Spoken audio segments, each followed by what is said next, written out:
They're all dead, taken away by a being I cannot even begin to comprehend. We were just joking around and laughing about anything and everything. To think this all started because of a stupid piece of wood that used to belong to my grandma's more than I can take. She warned me not to use it, but I ignored her, and because of that, my 3 best friends are dead. Looking at my grandma, one would never expect that she'd ever been interested in the occult and mystical. On the surface, she was just a sweet old woman handing out candy, cakes, and coffee to anyone that visited. She wouldn't hurt a fly. And that's not just a metaphor. I mean, she literally would catch flies and release them back outside before buying a swatter. Still, during my last visit, I took the opportunity to go through all the old stuff stashed away in the attic. I found my old childhood toys brought there after my parents died. Rather than throwing it away or selling it, she thought it would be nice to keep it for the day I myself eventually had children. There were a few of my grandparents' stuff as well. Old movies, magazines, even my grandfather's military uniform, alongside the few polished medals he'd received. He wasn't particularly proud of his time in the army, but he had kept all his stuff in honor of his fallen friends. I thought back and imagined the lives led and lost. All that had been left behind were memories of times long since past, with most of the artifacts holding meaning that was lost on anyone still alive. But then I saw something strange poking out from one of the boxes. A wooden board covered in numbers and letters, made from ancient wood, handcrafted and heavily worn. It was a Ouija board, one of those games used to attract spirits and communicate with the dead. Though the box was unmarked, it had to belong to someone in the family. The house had been in our family for generations, built by my great-great-great-grandfather. I dug it out and brushed off the dirt. Based on the collection of dust, it couldn't have been used in years. As a fan of horror, it was as if I'd struck gold. Even though I didn't believe in the existence of spirits and ghosts, I knew I could make an amazing party game out of it. So I took it with me down from the attic and presented it to my grandma. She just served me one too many pieces of cake on a plate. With a smile on her face, she ordered me to dig in. But once I showed her the board, her friendly face immediately turned to a frown as she realized what I was holding. "Where did you find that?" she asked in a stern voice I'd never heard before. It was in the attic," I got out, almost ashamed. She reached out her hands, demanding that I give it to her. Without protest, I obliged. She took it to the trash and tossed it inside. "You mustn't play with these things," she said. "Why not? Where did it come from?" I asked. "I got it when I was very young. I made a mistake. I thought I threw that thing away years ago. I don't understand how it ended up in the attic," she said, talking mostly to herself.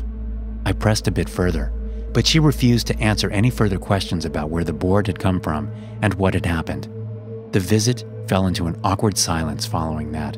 I helped her clean up, took the trash out, including the board, before I said goodbye. As I headed back to my car, I noticed something lying on the side of the trash cans. It was the board, apparently having fallen out as I emptied everything. Seeing as I wasn't a believer, but interested enough to use it for silly games, I decided to take it. As far as my grandma knew, the thing had been tossed away, so no harm had been done.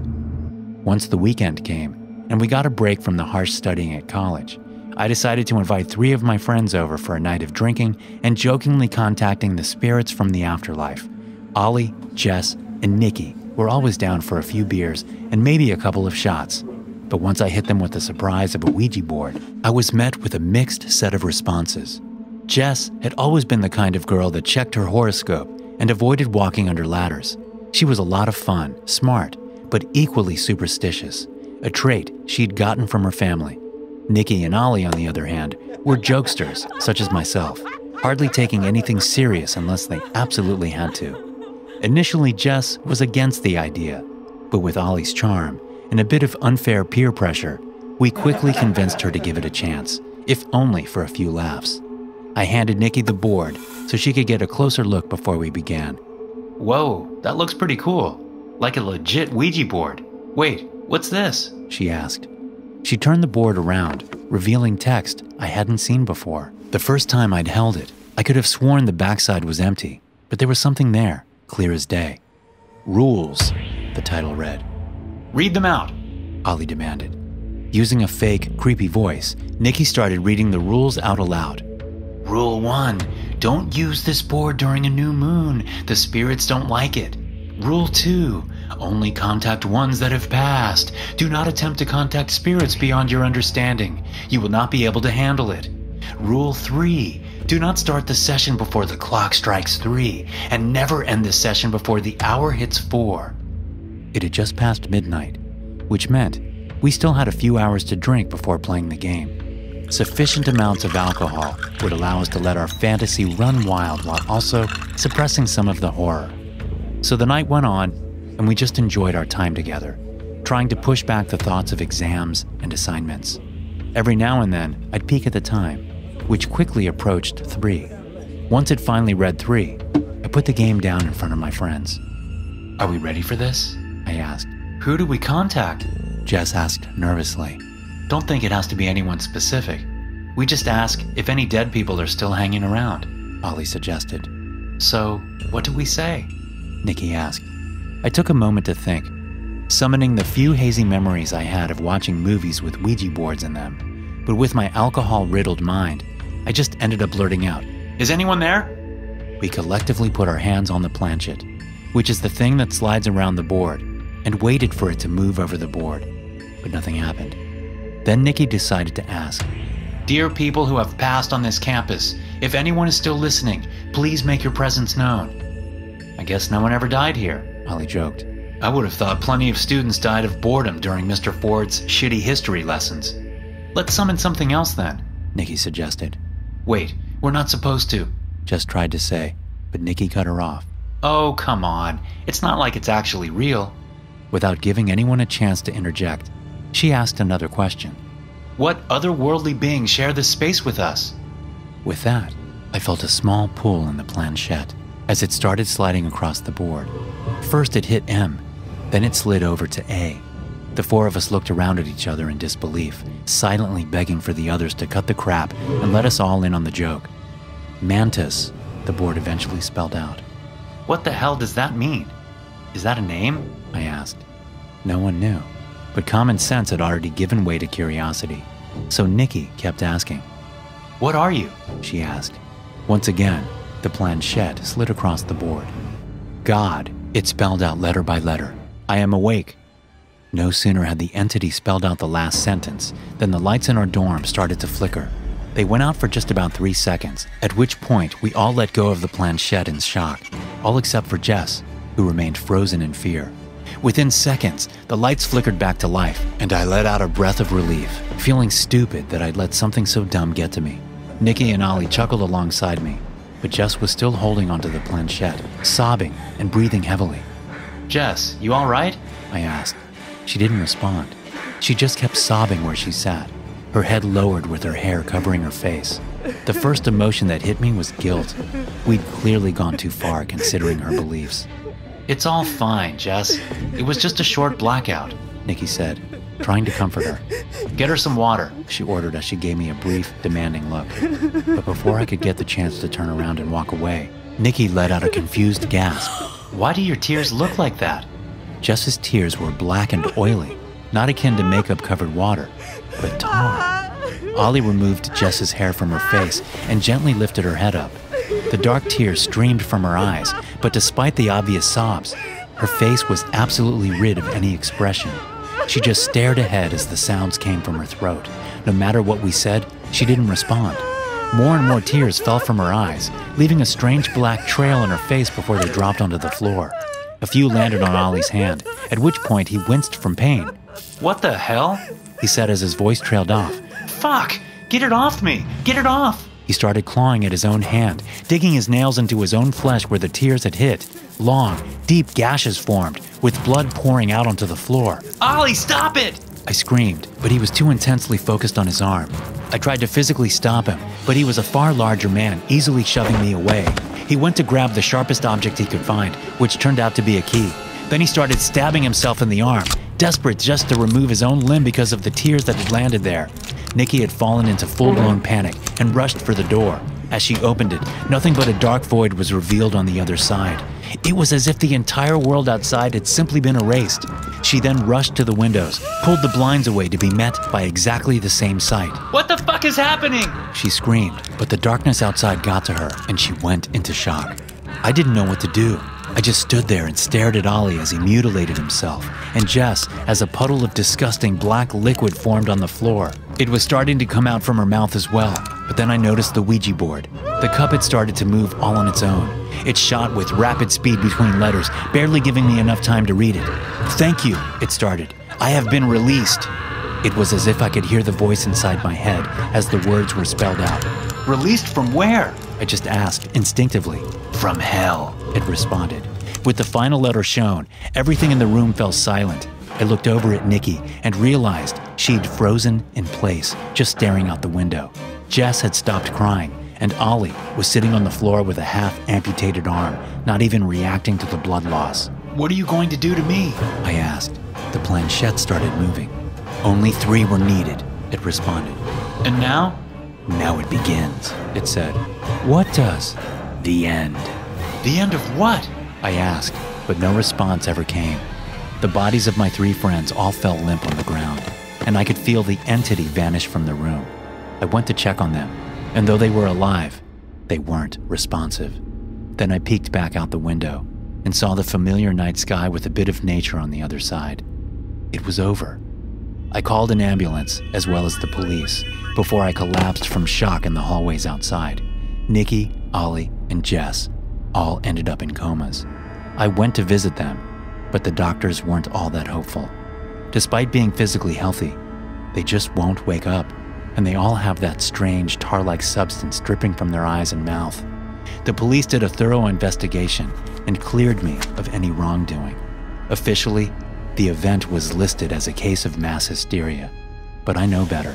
We shouldn't have ever played with force beyond our understanding. I was warned, but I didn't believe it. This is my fault. I'm sorry. Also, it turns out that most of you guys who watch me aren't actually subscribed. So if you like the content and want to support the channel, go ahead and hit the bell. It's free, and you can always change your mind later. If we release something that tortures me to death, I swear I'm coming back and haunting the shit out of you. James threw his head back and cackled. I thought you didn't believe in this shit, man. A chill settled into my stomach. I don't, really. It's just... I looked around the darkened room, watching the shadows dance with the flickering candle. It's just that you're 24 years old and have no justifiable explanation for the tiny urine splash in your underwear. Am I right? He teased. Fuck off, I retorted, slamming my hands onto the planchette.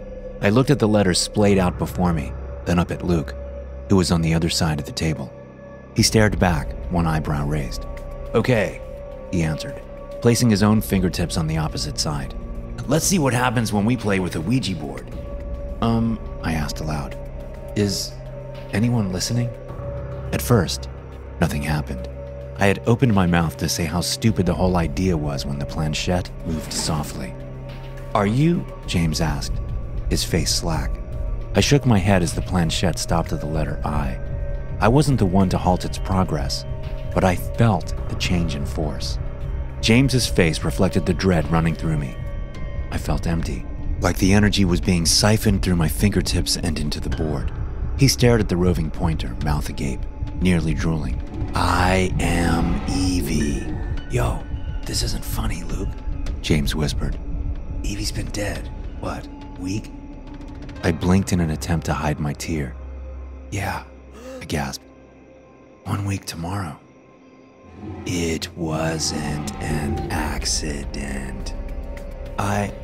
We can't write down the letters and hold it at the same time, Luke. What did... She says it wasn't an accident, I snapped. Shut up and let me focus. The planchette continued to move with the same slow, deliberate energy of a story waiting to unfold. Mike forced my car off the road. I wanted to lurch, to gasp for air until my head felt normal again, to stop my brain from spinning like the time I took 6 shots of tequila before talking to Evie and puking on her shoes. The mystic connection severed after the final letter. I jumped back like I'd been electrocuted, standing up and grabbing my hair with both hands, reeling. That fucking asshole, I hissed. That piece of shit asshole. Luke? James asked, tentative. The board is upside down from my perspective. I couldn't really. The worthless boyfriend of hers, he killed her. I knew. I always knew. James placed a gentle hand on my shoulder, which I immediately shrugged away. I looked directly at James, who stared back with a vacant gaze that I wanted to smack off his face. Everything I believed about Mike is true. I was the only one who saw it, and now it's too late. I couldn't tell if it was sunny or overcast at Evie's funeral, because I never lifted my eyes high enough to see the sky. You look like the dead one. James's joke fell flat at my feet as I stared through him. To be fair, there's no good way to break the silence when mourners gather outside church doors following a funeral. I stood on the curb, seeing, but not feeling the traffic rush past a few inches from me. I can't believe that monster actually showed up. I seethed quietly while staring at Mike as he hugged each member of Evie's family. He was playing them just as effectively as he'd controlled his girlfriend. They all believed his crocodile tears. Easy, man, James whispered. Hey, a funeral would be a bad place to go violent. You didn't, bring a gun or anything, did you? He tried to mask the concern in his voice with a poorly disguised jocular tone. No, I responded. Just me. Relief spread across his face. Good. Because, man, look, I'm broken up about Evie's car accident too. I'm sorry. I really am. He threw an arm around my shoulder and pulled me close. But we worked with her for, 2 years? You pined for her every day, and you never asked her out. This is your chance to move on, bud. He squeezed the back of my neck. Trust me, you were never anything more to Evie than a casual friend. You're better off putting her behind you. I pivoted my head to meet his uneasy gaze. You're right, James. You're completely right. He smiled anxiously and dropped his arm. I should have been something more. James crinkled his brow. I turned and made a beeline for Evie's red-eyed father. No parent should have to bury their child. The thought inflamed my blood and sent resolve flowing through my veins. His gaze met mine as I moved directly toward him. I'd never met the man, but he opened his arms to greet me like an old friend. He was hurting badly. He needed consolation, and I was going to give that consolation. I turned away from him at the last second and stepped toward Mike, the worthless boyfriend to God's most perfect angel. He recognized me. Good. Mike spread his arms for a hug, which made it that much easier to push him.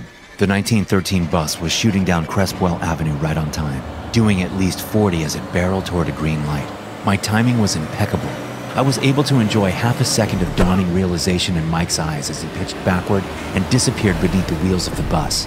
It happened so quickly that the bus had already passed before the first person screamed. Soon, everyone was screaming. With good reason, too.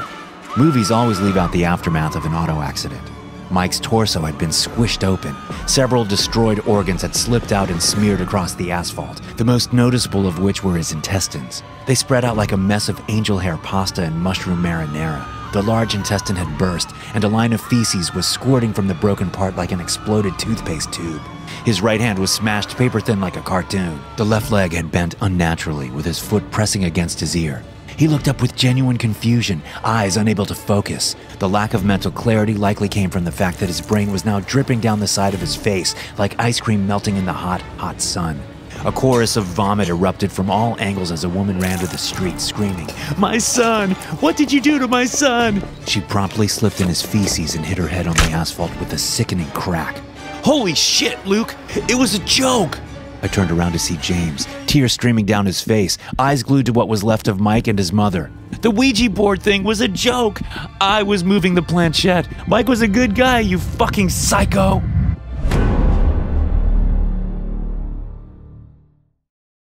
The following account was compiled from various newspaper articles, 2 eyewitness interviews, declassified medical reports, a phone conversation with a Hasbro Board Games representative, official statements from an Iraqville Police Department and Hannum State Prison, and a press release from St. Mark's Catholic Church. Attorneys for each of the institutions maintain that all standard protocols were followed and emphasize that none is facing any criminal charges. Wednesday, January 9th, 2013. Annalise Wright received, among other items, a Ouija board as a 13th birthday gift. Her mother, Kathy Wright, suggested that the gift be thrown in the trash to keep out any bad juju. She later claimed to be half joking. Annalise kept the gift. Friday, January 11th, 2013. Annalise asked her father, Michael Wright, to join her in using the board for the first time. She claimed that online instructions warned her only to use the board with at least one other person, and that her mother had denied Annalise's request because it gave her the heebie-jeebies. Since her younger brother Joseph Wright was only 6 years old, Annalise told Michael that he was her last and only option. Michael Wright declined the request. Saturday, January 12, 2013. At some point between midnight and 3 a.m., Kathy and Michael awoke to the sound of banging against the wall they shared with their daughter's bedroom. Upon entering, they found Annalise awake and standing in the middle of the room. The Ouija board was upside down on the ground. When they asked her about the banging, Annalise claimed that she had a bad dream. After pressing her for an explanation as to how the banging occurred near the ceiling, 9 feet off the ground, Annalise began to cry and asked her parents to leave the room. Wednesday, January 16, 2013. After missing 3 consecutive days of school, Kathy insisted that Annalise be taken to the emergency room. Upon hearing the decision, Annalise broke down and admitted that she had been faking an illness. When asked why she would do something so out of character, she told her mother that the Ouija board had instructed her to do so. Shocked, Kathy admonished Annalise and told her that nothing good could come from spending that much time with a sick toy. Annalise responded by saying that she had no intention of getting anything good from the board. Her hope was to prevent something bad. Thursday, January 17, 2013. After missing another day of school, Michael asked Annalise if there was anything he could do for her. She again asked for him to use the board with her, and this time he consented. Michael claims that he never intentionally pushed or directed the planchette, which started moving immediately when he and Annalise touched it. After pointing to several letters, Michael said that he actively fought against the planchette's path, but it was not strong enough to stop it. Terrified, he asked who was moving the device. Annalise, who was crying at this point, was unable to respond. Despite his efforts, the planchette spelled Legion before flying across the room hard enough to dent the far wall. Friday, January 18, 2013. Michael placed the Ouija board in the living room fireplace, attempting to destroy it. He accidentally lit a shirt sleeve instead, and the ensuing flame caused third-degree burns over 90% of his body. Doctors described the wounds as extreme and like something you'd see in a fatal car accident. Kathy, who witnessed the event and helped extinguish the flames by rolling him on the floor, claimed that the fire lasted under 10 seconds. Kathy endured third-degree burns on her arms and was released that night. Michael, whose condition was critical, needed to stay indefinitely to prepare for several surgeries. The Ouija board was not harmed. Saturday, January 19th, 2013. Kathy awoke to the sound of Annalise's screams. Still groggy from her prescribed oxycodone, Kathy entered Annalise's room to find her 2 children standing over the Ouija board. Annalise tearfully explained that Joseph had used the board and that she can't even try to hold it back now that he's released it. Joseph did not seem to understand why his older sister was upset and left the room without incident. Kathy spoke with both children individually and, determining that both had calmed down, called NoSleep Hospital to check on Michael before going back to sleep. When she awoke again, the house was quiet. Upon examining Joseph's room, she found that he had killed the neighbor's cat, Pickles, and cut the body into small chunks. He looked at her and smiled, which is when she noticed that he was chewing on something that dribbled down his chin. Horrified, Kathy realized that it was a raw piece of the cat's intestine and tried to pull it from his mouth. He bit her finger hard enough to require 7 stitches. Before returning to REQUIEM Hospital for the procedure, Kathy checked on Annalise. She was shocked to find her daughter leaning upside down against the wall, propped on her head, apparently sleeping. Sunday, January 20th, 2013. Kathy had tearfully returned the remains of Pickles to her neighbors and advised them not to look in the box. She had thought that would be the end of the affair. Later that day, Kathy was extremely distraught to enter Joseph's room and find that her 6-year-old son had dug up the cat's remains and used the blood to finger paint his wall. The word Legion was spelled out, despite Joseph claiming not to know what it meant. Upon questioning later that night, he was unable to spell the word. The neighbors asked Kathy not to return the cat a second time. Monday, January 21st, 2013. Kathy had spoken with the REQUIEM Hospital and was told that she could have Joseph restrained at the inpatient psychiatric ward if he was a danger to himself. Upon hearing her on the phone, Joseph became extremely distraught, yelling, "Please don't lock me away where I'll be alone with him." He was unable to explain himself further, instead sobbing inconsolably. REQUIEM police were summoned about the cat incident, but there was little they could do about an alleged 6-year-old perpetrator. When the police left, Joseph smiled at Kathy in a way that made her more creeped out than when she found the blood on the walls. Tuesday, January 22nd, 2013. Feeling that she had limited options, Kathy contacted St. Mark's Catholic Church in the hopes of learning about demonic possession. The Wrights were not a religious family. Monsignor O'Connell of St. Mark's questioned whether Joseph had been evaluated by a psychiatric professional, advising that possession is only considered when all other options have been exhausted. She pleaded with him to come and visit the home, and the priest eventually capitulated. Upon hanging up the phone, Kathy turned around to find her son's hand around his own neck with his skin turning blue. He released his own hand just enough to beg his mother to cancel the appointment with the priest. Joseph claimed that he won't let me breathe, but he won't let me die. Kathy tried and failed to pull her son's arm away from his throat. He was just too strong, she explained. He started breathing normally again after she canceled the appointment with Monsignor O'Connell. Wednesday, January 23rd, 2013. I had hoped that things were starting to calm down, Kathy noted. Each hour, each minute, I was just focused on feeling normal, avoiding conflict, and getting through the day. Joseph and Annalise stayed home from school. Joseph spent the afternoon coloring, while Annalise was shut inside her room. While his drawings were notably bloody and gory, they contained no words and no apparent cause for excessive alarm. Kathy checked on Annalise periodically. The 13-year-old appeared mildly annoyed at the intrusion, but otherwise did not seem upset in any way. Kathy ordered pizza for dinner. Her children joined her for a quiet meal. At 7:13 p.m., Michael Wright died unexpectedly. Thursday, January 24th, 2013. Kathy developed severe bouts of rage after her husband's death. Early in the morning, she forced Annalise to sit with her and use the Ouija board despite her daughter's protests, saying that it was time to put an end to things. Kathy locked them in Annalise's room as Joseph pounded on the bedroom door, imploring and threatening them to stop. Annalise was sobbing as her mother forced her hands onto the planchette, which vibrated beneath their touch. Both children protested louder as the planchette began moving across the board at a remarkable speed. With every hand occupied, Kathy struggled to record the message, but believed it to be something close to, "Talk to me alone, Kathy," before halting. A second message said, "My teeth will feel so good inside your moist skin."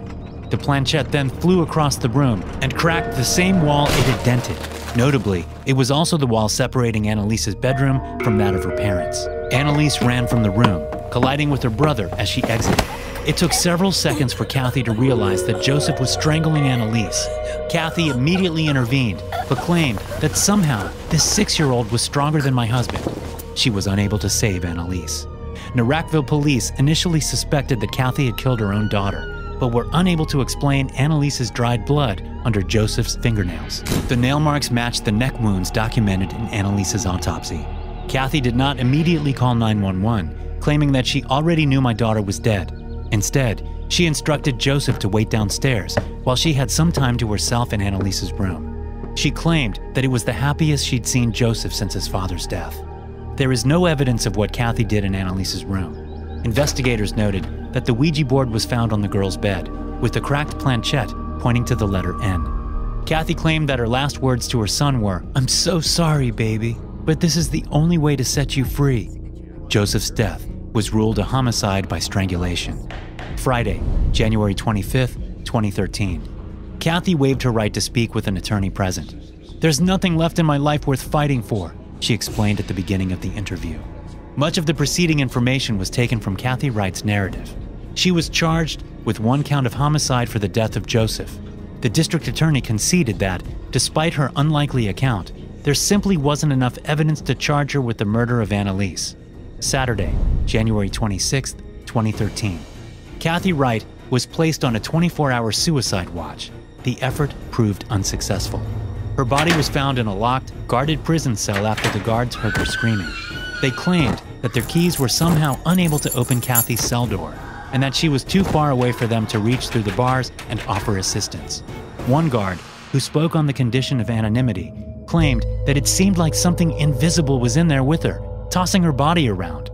The official Hannum State Prison report and autopsy both conclude that Kathy ended her own life via head trauma inflicted by repeatedly hitting her face on the concrete floor.